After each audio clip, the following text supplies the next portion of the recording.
All right, what's going on, guys? Dan from Stockability. I want to continue the video from last week on Tesla. What I talked about was a short position, potentially a break lower. So I just want to go through this on kind of a part two of last week's video. So last week I was talking about Tesla, the Bitcoin news, and things kind of developing in the stock. I want to talk about today's price action and where I think it's headed in this shortened trading week. So price action for the most part of 2021 has been stuck in a trading range. So again, there are some comments in the video and some messages that I got on this.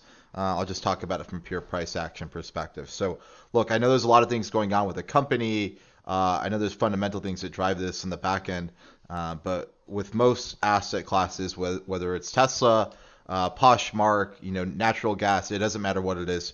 Price action typically leads the way. Okay, so opinions matter, but price action is literally what the market is telling you, what they believe the current fair value of the asset is. So in this particular situation on Tesla, we've been in this range, and again today we were down, pretty hefty, about 20 points on this. So I saw a lot of interesting put option last week on the stock.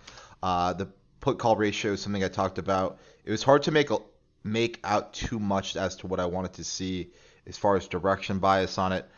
Today there was some interesting action that was coming through.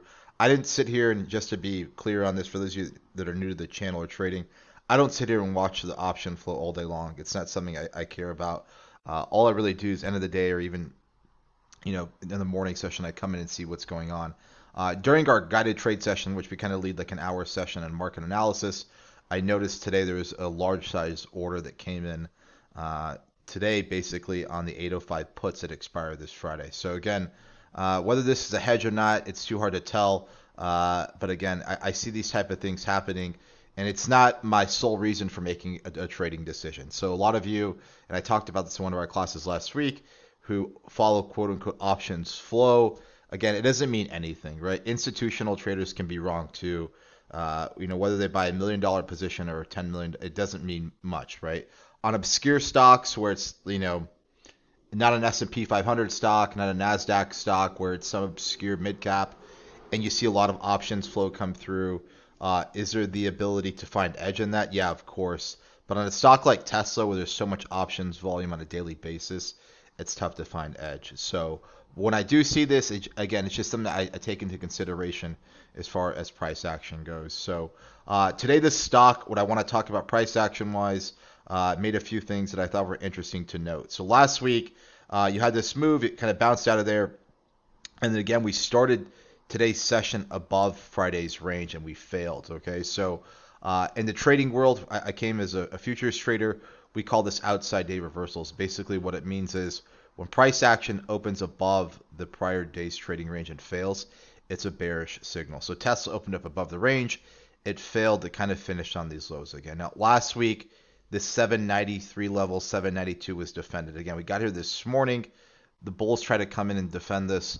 It looks weak to me, okay? So again, I'm not saying this can't bounce and run back to 807s, okay? But I don't think that the bull case is here until you break 820, okay? So 820, the level on Tesla, if we can sustain, that is the breakout long. But again, whether or not we trade sideways or go lower, I'm bearish. I think we're going lower on this.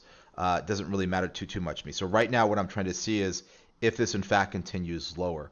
I do have a position on this right now. I got in this morning on the 70/70 put options on this. Again, I was going to sell calls on this stock into options expiration, which is this Friday.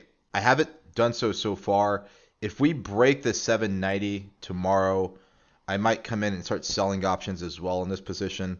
But what I wanted to do was put a directional position on to start. So it's a smaller directional position.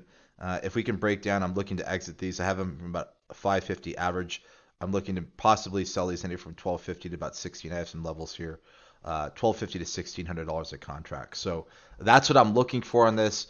Again, depending on tomorrow's price action, I'm looking for the potential to sell calls on this as well. So again, just a short update on this. I'll do another video probably end of the week.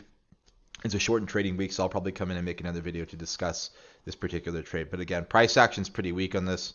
Again, that's what I'm looking at. I know there's a lot of fundamental opinions on the company, but again, price action rules end of the day, and that's what I trade by. So that being said, if you guys have questions, make sure to like and subscribe to our YouTube channel. Also, we have free webinars. You can go to stockability.com. The link's below the video. You can click that link. You can go to our website.